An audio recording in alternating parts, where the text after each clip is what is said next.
Fala, meu querido concurseiro, fala, minha querida concurseira, como é que vocês estão? É um prazer estar aqui de volta, agora com força total. E vocês acharam que iam passar o carnaval sem uma aulinha? Estão enganados. E essa é só a primeira, tá? Quero postar pelo menos mais umas 2 ou 3 aulas aí para vocês nos próximos dias. Para vocês não ficarem com saudade de mim no carnaval. Infelizmente não consegui postar antes porque tive que refazer todo o meu material de taxonomia, tá? Para poder deixar a coisa melhorzinha. Vamos falar primeiro de extinção de espécies, depois a gente vai falar de evolução, para depois falar de taxonomia, para a gente estabelecer uma ordem mais, digamos assim, natural dentro dos temas, tá? E hoje a gente vai falar sobre fatores biológicos de risco de extinção de espécies, tá bom? Antes de partir direto para o vídeo, aquele velho lembrete, quem quiser contribuir com o canal, basta escanear o QR Code com a câmera do celular, que vai levar você para o LivePix, que é o intermediador de pagamento. Não funciona com o aplicativo do banco, tá, gente? Porque não é o QR Code do Pix, é uma plataforma de intermediação. Pode fazer isso também através do link que eu sempre deixo aqui abaixo, ou considerar se tornar membro a partir de R$ 4,99. E bora pro vídeo, porque quem estuda tem pressa. E eu sei que vocês estão doidos para ir pro bloquinho, vocês estão doidos para ir curtir o carnaval, mas eu vou deixar aqui, ó, amanhã, quando vocês acordarem, com preguiça, cansado, antes de ir pra festa, assistir uma aulinha minha aí, para não perder o ritmo, tá bom?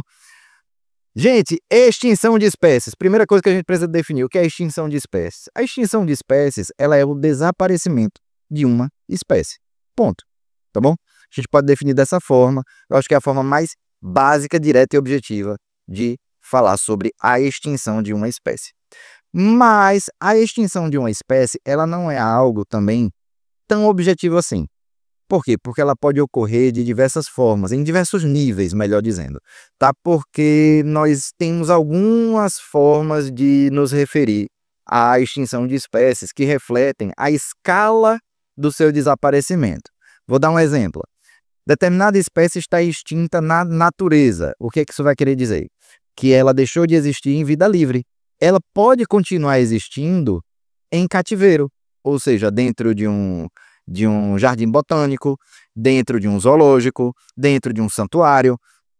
Então, ela pode ter deixado de existir na natureza, extinta na natureza, mas continuar existindo em alguns, como é que eu posso dizer? Em alguns institutos voltados para a sua proteção, para a sua preservação. Uma espécie pode ser declarada extinta localmente, quer dizer o quê? Que ela desapareceu de uma área de sua distribuição.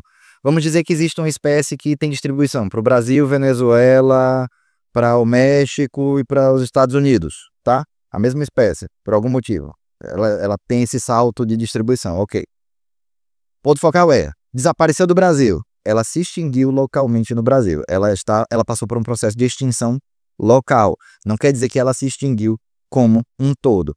E tem a extinção, né, vamos dizer assim, em sentido amplo, que é o desaparecimento completo da espécie, quando você não tem mais registros de sua existência, né, de nenhum indivíduo vivo. O último indivíduo vivo da espécie morreu, tá certo? Então, ela é uma questão de escala, e aí você vai ter várias formas de se referir a ela dentro da literatura e dentro, inclusive, né, das listas de ameaça de extinção, né, vamos dizer, das listas de IUCN, etc.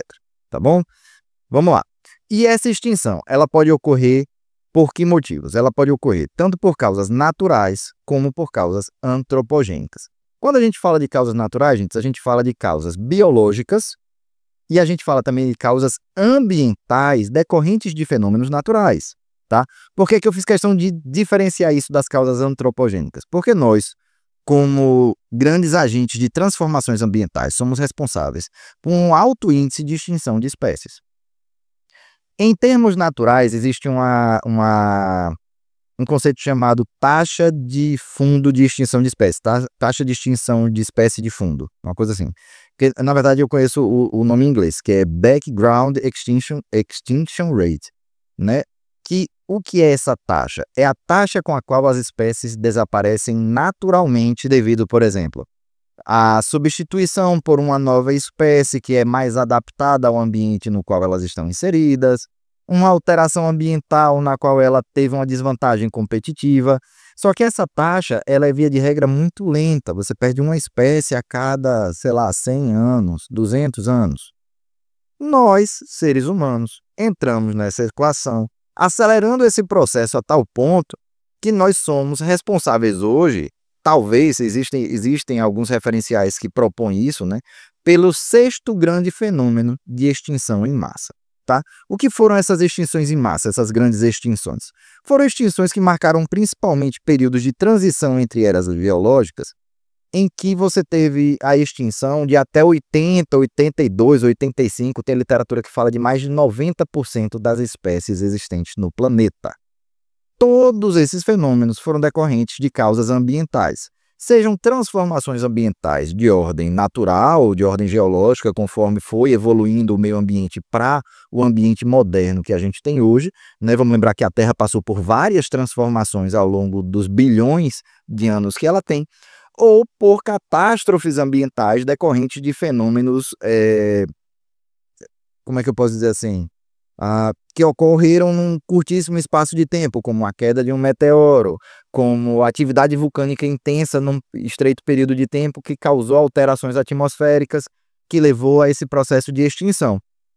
Nós estamos causando um processo de extinção de espécies equivalente a esses grandes fenômenos ambientais. Tá? Então, esses outros fenômenos aqui foram de ordem, essas grandes extinções foram de ordem natural. Nós estamos assistindo agora a uma grande extinção que é de ordem antropogênica. Tá? Nós somos os causadores. E aí até alguns autores se referem como a grande extinção do Holoceno ou do Antropoceno, né? Porque algumas pessoas já se referem ao Antropoceno como uma era geológica. Vamos lembrar que você tem hoje rochas sedimentares que contêm plástico na sua composição, que é um produto que não existe naturalmente. Então, já é um objeto de nossa alteração que se observa dentro de uma escala geológica de transformação da Terra, tá bom? E aí, a gente falou de extinção, falamos de extinção de ordem natural, extinção de ordem antropogênica, e eu vou falar aqui agora se você tem uma taxa de fundo de extinção, né? Se você tem uma taxa natural de extinção de espécies, se você tem uma taxa fruto de alterações ambientais, de alterações inclusive humanas. Então, toda espécie ela tem riscos inerentes de se extinguir em algum momento. E eu dividi aqui em riscos de ordem ambiental e riscos de ordem biológica. Os riscos de ordem ambiental, eu estou chamando o quê, gente? Os riscos externos, os riscos extrínsecos, os fatores que independem da biologia do organismo, como, por exemplo, mudanças climáticas, o desmatamento, processo de desertificação, catástrofes ambientais, caiu um meteoro, o ser humano chegou lá e criou uma cidade, e a poluição, dentre outros, tá? Então são aqueles fatores que independem dos fatores orgânicos da espécie. E nós temos os riscos biológicos, como, por exemplo, a suscetibilidade a doenças, a baixa diversidade genética, a predação, a sua suscetibilidade à predação, a sua capacidade de dispersão, de encontrar um novo ambiente, porque, assim, a destruição do seu habitat é um fator ambiental, mas a sua capacidade ou não de migrar para um outro habitat, ela é algo inerente. Aí a gente está falando de um risco de ordem interna, né? De um risco de ordem biológica, tá bom? Então, partindo agora para o detalhamento dos riscos em si. Eu vou ficar na frente de umas fotinhas aqui, tá, gente? Aqui é o mico-leão dourado, gente. Foi uma grande espécie bandeira das campanhas de conservação de espécies no Brasil. E eu vou começar falando dele porque ele teve sua população bastante reduzida em determinados momentos. Então, um dos grandes fatores de risco biológico que eu gostaria de começar falando sobre esses são populações reduzidas, que é um fator de risco, e baixa diversidade genética, que é um fator de risco diferente. Mas por que eu trouxe junto? Porque eles podem ocorrer e eles geralmente ocorrem de forma associada. Como assim? Se tem baixa diversidade genética, então é porque a população é pequena, não é não? Não necessariamente. Existem casos de populações que se restabeleceram que têm uma baixa diversidade genética, mesmo tendo uma população relativamente numerosa. Tá? Isso acontece principalmente quando a população se recupera de determinados fenômenos que geram uma queda muito grande de sua população. Porque vamos lembrar, cada indivíduo tem um determinado patrimônio genético. A população como um todo, ela vai ser responsável pelo pool gênico, né? Pela variabilidade genética da população e o conjunto de populações pelo pool genético da espécie. tá certo? Se você perde, por exemplo, 95% dos espécimes, né? Só sobrou 5%, tipo, arara azul, por exemplo, sobraram pouquíssimos indivíduos. Mesmo que em algum momento você tenha aí 1.000 araras azuis, a sua diversidade genética, relativamente falando, para a população original, vai ser relativamente baixa. Por quê? Porque essas novas araras, elas são frutos de uma população muito pequena. Com o passar do tempo, a gente vai ver isso, ou seja, em evolução, esse pool gênico tende a aumentar novamente se a população continuar crescendo e se estabilizar em níveis elevados, porque a gente tem fatores como a deriva genética, como a mutação, que vão influenciar no aumento da variabilidade genética da população. Não só da população, mas da espécie, melhor dizendo, tá? Mas você pode ter, sim, populações numerosas com uma baixa diversidade genética, certo? Então, explicado por que eu coloquei os dois juntos, os efeitos, os riscos são os mesmos. Quando você tem uma população reduzida ou uma baixa diversidade genética, você vai ter o quê? Uma baixa capacidade de adaptação a mudanças ambientais. Vamos lá, como é que funciona um organismo vivo? Para quem não é da área, poder se nortear, tá? A gente fala muito de genética, a gente ouve muito falar de genética, mas as pessoas têm uma dificuldade de explicar de fato como a genética funciona. Nós temos um código genético dentro de nós. Todo ser vivo tem um código genético dentro de si. Existem duas coisas, dois conceitos aqui que eu vou falar com vocês. Existe o genótipo e existe o fenótipo, tá? Os aspectos, vamos dizer, do patrimônio genético, do genótipo, são aquelas informações genéticas que você tem dentro das suas células. Tá lá no núcleozinho da sua célula, ou no caso dos procariontes ali, no DNA ou no RNA ali. Aquilo ali é a informação base do seu organismo, tá? Como essa informação vai se expressar, ou seja, dentro desse banco de dados, dentro dessas linhas de código, para quem é da área de TI, né, dentro desse conteúdo de informações genéticas que você tem, quais características vão surgir em você, aí a gente já está falando da sua expressão fenotípica, que é o quê? A expressão, é a forma como o seu genótipo vai se manifestar em decorrência das condições ambientais a qual você está exposto. Então quer dizer o quê? Que duas pessoas que têm o mesmo código genético podem ter características físicas diferentes? Sim, gêmeos idênticos. Eles vão ser muito similares, mas eles, se expostos a condições ambientais bastante diversas, vão expressar esse patrimônio, essa informação, né, genotípica, né, essa informação genética de forma diferente, tá bom? Isso aqui a gente falando de forma bem grosseira, mas basicamente é isso. Como isso vai afetar no caso que eu estou falando de adaptação? Se você tem uma grande variabilidade genética, isso quer dizer que você tem um potencial, uma plasticidade, uma variabilidade de possíveis caracteres fenotípicos, né, expressos morfologicamente e fisiologicamente dos animais e dos vegetais, mais diversos, né? Você tem um potencial maior. Como você tem essa variabilidade, caso haja uma alteração no ambiente que afete parte das populações de uma determinada espécie, se você tem uma variedade muito grande de genótipos, parte desses genótipos pode ter um potencial de adaptação melhor e garantir a sobrevivência dessa espécie. Se você tem uma baixa variabilidade genética, você acaba tendo, por consequência, uma menor variabilidade fenotípica, ou seja, de caracteres, né, morfológicos e fisiológicos, como eu falei. Isso faz com que essas espécies tenham uma menor chance de sobrevivência. Vou dar um exemplo bem, como é que eu vou dizer assim, bem categórico aqui. Suponhamos que você tem uma planta que ela tem, sei lá, um patrimônio genético de só 5 genótipos diferentes, né? 5 indivíduos, tá? Você tem só 5 indivíduos, então ele tem uma variabilidade genética baixíssima, tá certo? Esses indivíduos, eles precisam viver entre 12 e 15 graus Celsius. O meio ambiente mudou, veio um verão muito quente, bateu 17, vai morrer tudo, beleza? Agora você tem uma espécie que tem 70 bilhões de indivíduos. Isso quer dizer que você tem 70 bilhões de combinações genéticas diferentes ali dentro, né? Obviamente dentro de um grau de similaridade de uma unidade morfológica de espécie, tá? eles estão habituados ali a viver entre 12 e 15 graus Celsius, certo? Bateu 17, são 40 bilhões. Dentro desses 40 bilhões, pode ser que 80%, 90% o genótipo não tenha o potencial de se expressar dentro de um ambiente de forma a que ele se adapte, não, né? Ele sobreviva dentro de um ambiente a 17 graus Celsius. Mas pode ser que 10% ali tenham esse potencial. E aí, esses 10% vão ser selecionados pelo meio ambiente e vão garantir a sobrevivência da espécie.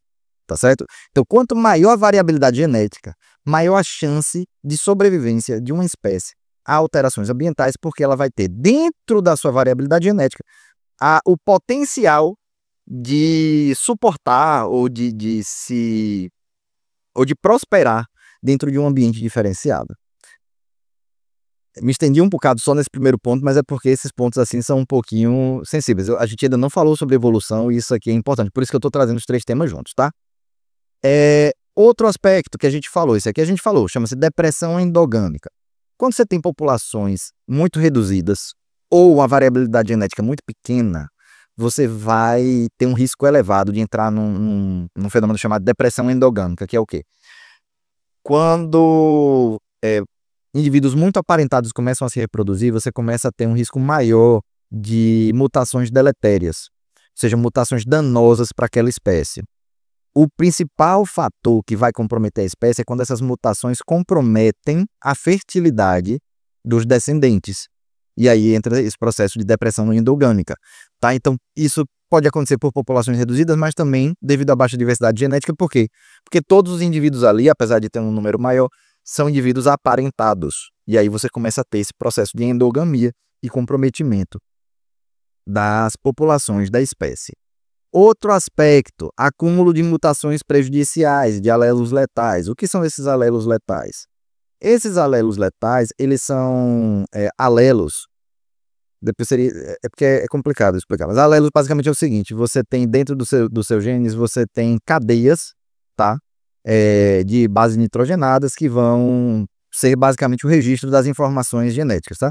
E aí você tem lá os pares de cromossomos, né, que são formados por 2 alelos, tudo bonitinho. E aí, um desses alelos, digamos assim, é um alelo letal. Ele é um alelo que em determinado momento pode ocasionar a morte do indivíduo, certo?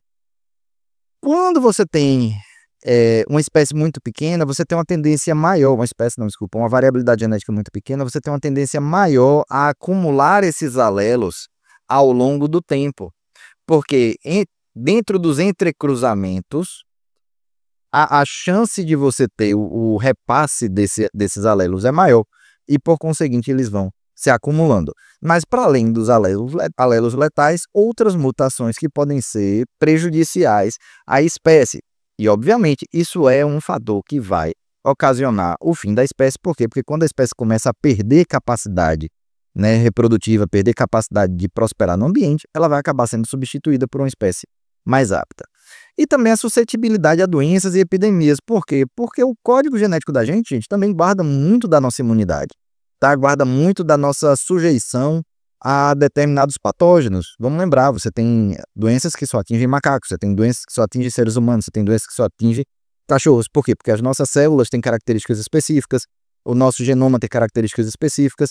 E aí, se você tem uma variabilidade pequena, né, de genótipos ali, você tem também uma maior suscetibilidade a que uma doença venha a erradicar a população. Por quê? Porque você vai compartilhar as informações genéticas e, por conseguinte, as informações imunológicas muito similares, tá bom? Então, tudo isso aí vai influenciar dentro da possibilidade a partir desses 2 fatores, populações reduzidas e ou baixa diversidade genética. Vamos falar agora de baixa taxa reprodutiva, tá? Gente, qual a diferença de ter uma baixa taxa reprodutiva ou uma alta taxa reprodutiva? O principal fator é a capacidade de se recuperar depois de declínios populacionais. Como assim? Ocorreu um fenômeno ambiental que ocasionou a morte de 90% dos indivíduos de uma população, de uma espécie. Pronto, 90%. Se você tem indivíduos que têm uma taxa reprodutiva elevada, ou seja, eles têm ciclos reprodutivos mais curtos, as gerações se renovam mais rapidamente, eles se reproduzem 4, 5, 6 vezes por ano, obviamente as taxas de reposição dessa espécie vão ser mais altas e o seu risco de extinção vai ser menor. Por quê? Porque quanto maior a população, menor a chance dela ser extinta. Porque qualquer coisa que atingir a população vai atingir uma parte vai sobreviver. Se você só tem 2 indivíduos e morre um, acabou a espécie.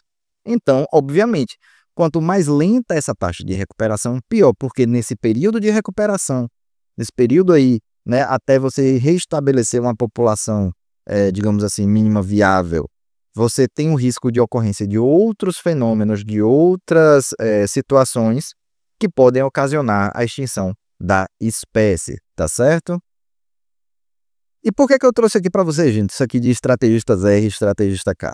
Estrategistas R são espécies que se reproduzem mais rapidamente. Estrategistas K são espécies que reproduzem mais lentamente, tá? Então, isso aqui está associado às estratégias ecológicas que derivam da forma, né, das estratégias de reprodução dos animais. Então, vamos lá. O que são os estrategistas R? Eles reproduzem de forma rápida, têm geralmente muitos filhotes de cada vez, eles dedicam pouca energia para esse processo, tá? Então são animais que geralmente não têm cuidados parentais, né? Então eles acabaram de ter uma ninhada, já começa um novo processo reprodutivo, e aí já começa de novo. Então, por exemplo, insetos são R-estrategistas, certo? Eles apostam nos números como forma de garantir sua viabilidade ecológica.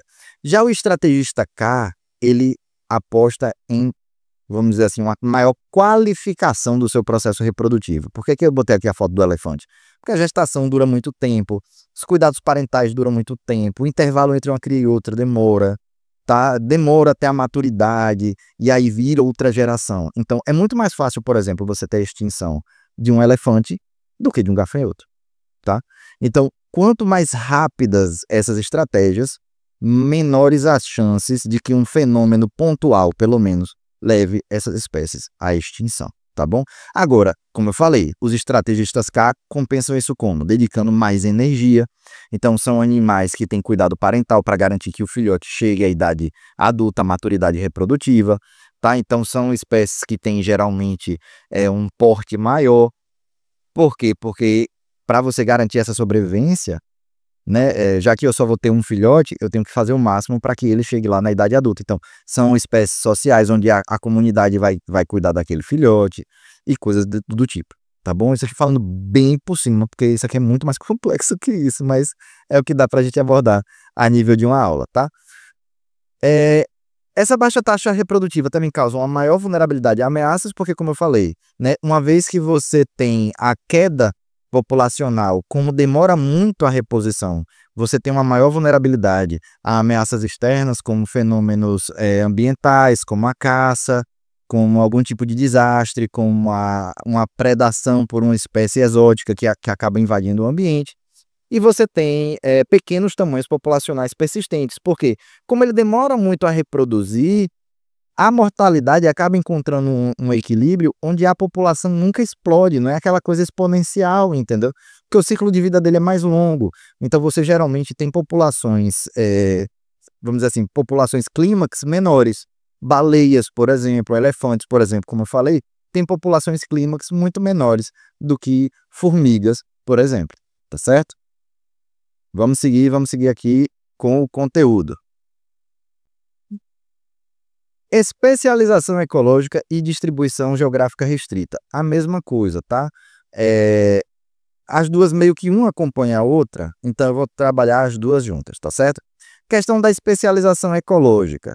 A gente fala principalmente o quê? Dependência de um único tipo de alimento ou um único tipo de habitat, um nicho ecológico muito específico. O que é o nicho ecológico? Vamos lembrar, é aquele espaço que não é só um espaço geográfico, mas um espaço em termos de disponibilidade de recursos, tipos de recursos que estão disponíveis, conjunto de condições ou características, né, que são necessárias para o estabelecimento daquela espécie naquele local. Tá bom? Então, assim, se você tem um nicho muito específico, você não tem uma plasticidade, uma flexibilidade das condições ambientais que você precisa para sobreviver, você fica mais sujeito a processos de extinção, caso aquele nicho deixe de existir.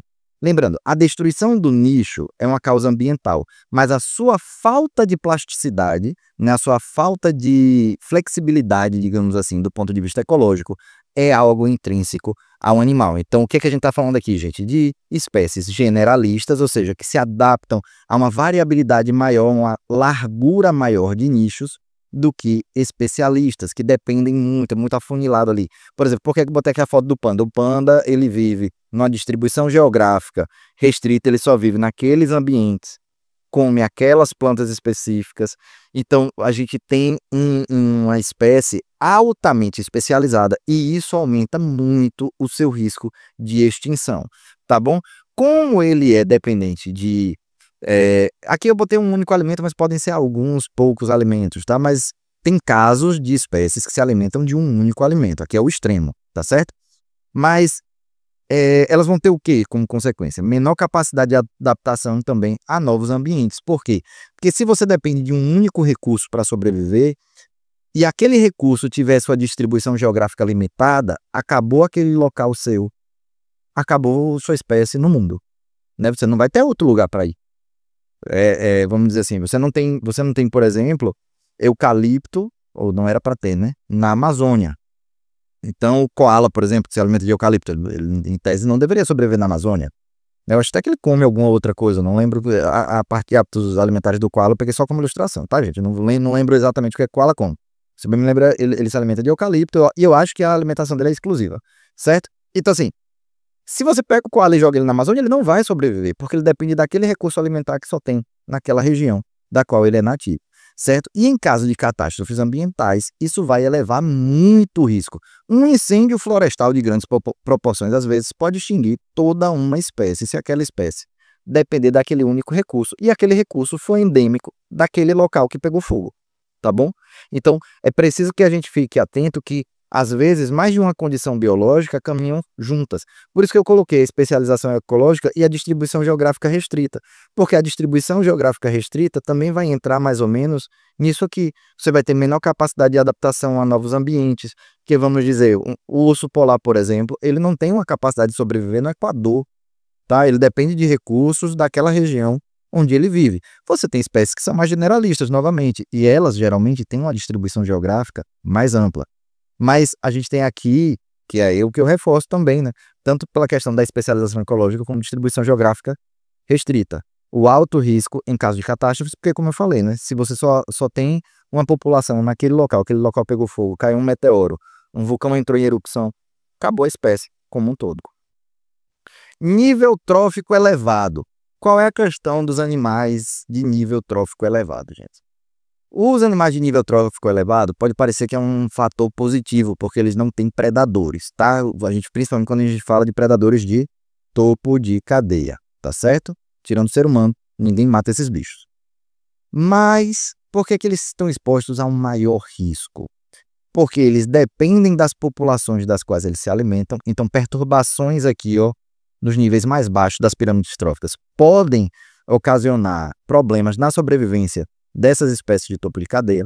Eles estão mais sujeitos a efeitos de bioacumulação. O que é essa bioacumulação? Você tem toxinas que estão ali no ambiente, sei lá, mercúrio, arsênico, enfim. Arsênico eu não sei se acumula, mas chumbo, por exemplo, são metais pesados, eles tendem a se acumular nos tecidos dos organismos vivos. Como predadores de topo de cadeia se alimentam de muitos indivíduos aqui, tá? Todos eles dentro de um ambiente contaminado, ele vai acumulando dentro do seu organismo os contaminantes de todas as presas que ele for devorando ao longo do tempo. Então, ele se torna mais suscetível, né, a processos de bioacumulação. E o outro fator é que a maioria dos predadores de topo de cadeia são animais de grande porte, são carnívoros, e eles precisam de presas grandes ou numerosas, tá? Porque a nutrição deles depende de um ganho calórico basal ali, né? Que vamos lembrar, né? A caça, primeiro ponto, né? Que a caça é um comportamento que demanda desprendimento de energia, gasto de energia substancial, a depender da espécie da qual a gente está falando, né? Ponto 1. Ponto 2. A sua disponibilidade de presas não é como, por exemplo, um herbívoro. Vários herbívoros. é grama, é comida. Então ele está ali com a disponibilidade de alimento o tempo todo. Então ele vai precisar, por exemplo, se eu não posso caçar o tempo todo, quando eu caço, eu preciso de animais que tenham um potencial calórico substancial ou vários animais que completem esse potencial calórico. Eu vou dar um exemplo bem específico disso, tubarão branco. Tubarão branco, todo mundo fala, o tubarão branco, o tubarão assassino, vai matar o povo. Tubarão branco não come o ser humano, ele come foca, ele é feito para comer foca, tá? Ele não é feito para comer o ser humano. Por que que ele é feito para comer foca? Primeiro que os dentes dele não são resistentes demais, os dentes dele são relativamente frágeis, né? Eles são altamente cortantes, mas são relativamente frágeis, então eles não são feitos para comer ossos, eles são feitos para comer principalmente o quê? Gordura. É um animal imenso, é um animal de sangue quente, ou seja, endotérmico, que precisa manter a temperatura dentro da água. Esse animal precisa de uma base calórica, de um fornecimento de calorias muito alto. E aí ele precisa de uma disponibilidade de presas de porte, focas, leões marinhos e outros animais gordos para se alimentar, certo? Geralmente, os ataques a humanos são todos acidentais. Então, essa necessidade de presas grandes, o que é que acontece? Se uma presa dessa some, o tubarão branco ele não consegue viver só na base de peixe beta, sabe? Eu não sei como é que vocês chamam, aqueles peixinhos bem pequenininhos, diz aí como é que chama, aqui na Bahia chama pititinga, né? Ele não vive disso, ele precisa de animais que tenham uma reserva de energia substancial, tá bom? Eita, botei 2 QR Code aqui, gente, misericórdia. Eu juro que esse QR Code extra não foi uma mensagem subliminar, tá, gente? Era para ter só o de cima. Capacidade de dispersão. Vamos lá, uma espécie endêmica, ela só tem naquele local. Beleza? Beleza. E ela não consegue se dispersar para outros ambientes. Aquele ambiente ali foi destruído, ela deixa de existir. Novamente, a destruição do ambiente é um fator externo, mas a sua capacidade de dispersar é um fator interno. Então, a sua falta de capacidade de dispersão, ela pode levar a processo de isolamento populacional, que a gente estudou bem, eu não vou bater esse ponto, porque a gente estudou bem isso aonde? Em ecologia de paisagem. Quem não assistiu a aula, recomendo dar uma assistida na aula, mas só passando bem por cima, assim, para quem não assistiu a aula, quando a gente fala de isolamento populacional, a gente volta lá para a questão de depressão endogâmica, tá? Queda de variabilidade genética e queda de fertilidade devido a processos deletérios dentro das gerações que vão se estabelecendo, né, dos descendentes, e a limitação de sua distribuição, porque novamente, e aí a gente volta também para a questão dos riscos de desastres ambientais. Então você vê que assim, vários riscos biológicos vão estar associados entre si, tá bom? Vão ter os mesmos motivos para ser riscos de extinção. Porque quando sua distribuição é limitada, se acontecer algo no ambiente onde você ocorre, você vai ter o desaparecimento completo de uma espécie. Introdução de espécies exóticas. E aí a gente vai entrar com o quê? Predação e competição, tá? Exacerbados. Uma espécie exótica, ela pode excluir uma espécie nativa, tanto por um processo de predação, ou seja, ele vai se alimentar daquela espécie, vai matar aquela espécie, como por um processo de competição, onde ela é mais eficiente e vai substituir a espécie nativa, porque a espécie nativa não tem condições de competir com ela. Então, você vai ter a predação excessiva, a competição que pode ser desvantajosa para a espécie nativa, e você tem também o processo de hibridização, onde você vai ter a destruição do patrimônio genético original ali, né, das espécies nativas, e a sua substituição por híbridos. E você pode citar como exemplo, e a gente pode trazer como exemplo aqui, a hibridização que tem acontecido, que é a questão da arara vermelha com a arara canidé. Isso gera uma certa preocupação, porque ninguém sabe quais vão ser as consequências disso, né? Ninguém sabe se vai ser algo deletério para as espécies originais, se esse novo híbrido vai substituir essas espécies, a gente não sabe quais vão ser as consequências disso, tá bom? Mas existem casos em que a hibridização pode levar a uma substituição, inclusive, das espécies originais. Tá bom? Grande porte. Animais de grande porte vão cair aqui em vários aspectos que a gente colocou já aqui na aula de hoje. A baixa taxa reprodutiva, você não tem animal de grande porte tendo 50 filhotes por ninhada 10 vezes por ano. Não conheço nenhum caso. Eles geralmente são estrategistas K, não são estrategistas R. Certo? Maior necessidade de recursos, e aí a gente vê, por exemplo, aqui uma baleia, né? Que, por exemplo, se você tiver extinção dos crios e de outros invertebrados marinhos dos quais ela se alimenta, acabou. entendeu? Inclusive, a baleia, eu acho até um caso bem sucedido, né? Você tem o caso do megalodonte, por exemplo, que era um tubarão gigantesco, muito maior do que o tubarão branco, que uma das principais causas que se especula que levou à extinção da espécie foi a extinção em massa de animais de grande porte, dos quais eles dependia para alimentação. Então, muito dessa megafauna deixou de existir porque eles deixaram de ter presas compatíveis com o seu porte, tá? Outro fator é a facilidade de detecção. Quando você é um animal de grande porte, você está mais vulnerável a ser detectado por predadores. E aí, tá, tudo bem, a baleia ela é mais predada por nós, né? Mas você tem, por exemplo, um antílope, ele é predado por um leão. O antílope, ele não tem como se esconder no meio da savana, né? Você tem até alguns animais que se camuflam, mas o antílope ele não tem uma camuflagem específica. Então, ele fica mais vulnerável à predação por outras espécies e conflitos com humanos, principalmente em casos de grandes carnívoros, que têm uma tendência de invadir fazendas, né, matar animais para se alimentar.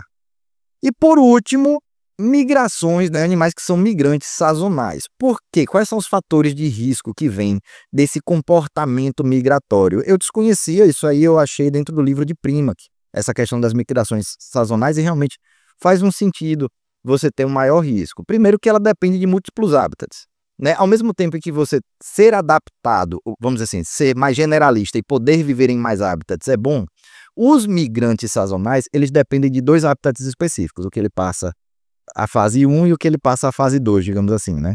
No caso dos gnus, por exemplo, né, eles migram de acordo com as chuvas ali na África, né? Eles migram através da África entre ambientes seguindo as chuvas. Da estação seca, eles mudam de local. É um fenômeno parecido com algumas migrações do Pantanal Mato-Grossense, por sinal, certo? Eles dependem, então, dos hábitats onde eles passam essas estações. Se um deles é destruído, você tem um risco de comprometer a sobrevivência da espécie. Outro fator é que a migração em si é um comportamento altamente custoso do ponto de vista energético, tá? Então, vamos lá. Você tem animais que migram entre países, você tem animais que migram entre hemisférios. Então, existem animais que morrem de exaustão. Você tem vários indivíduos que morrem de exaustão dentro desse processo migratório. Então, é um comportamento que custa muito em termos de energia e em termos até de desgaste do organismo dessas espécies, dos espécimes dessas espécies, tá?